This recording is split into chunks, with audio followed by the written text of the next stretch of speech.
there are, for instance, an increase in allowances for cashiers.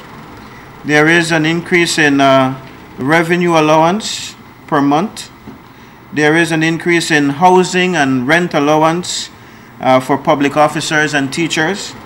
There is an increase in daily subsistence as traveling allowances for general workers as well as established workers. There is an increase in hazardous allowances. There is an increase in the allowance, entertainment allowance as it relates to heads of departments. There is an increase in the traveling allowance for public officers who travel abroad. There is an increase in motor vehicle allowance.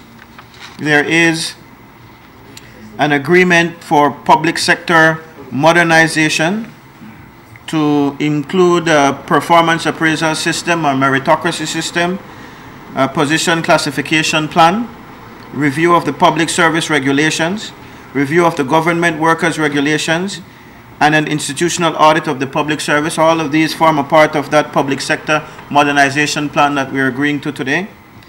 There is an increase in the responsibility allowance for principals and vice principals, depending and varying on the size of their schools. There is career path remuneration. There is increase in commuting allowances. There is, I believe, increase in hardship allowances for teachers who are in some rural areas who have to commute.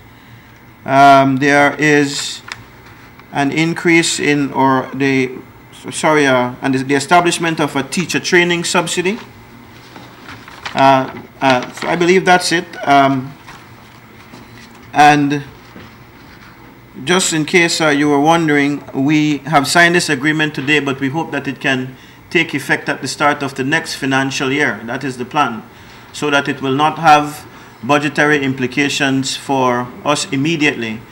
These allowances will be worked into the next budget that comes into effect in April of 2013.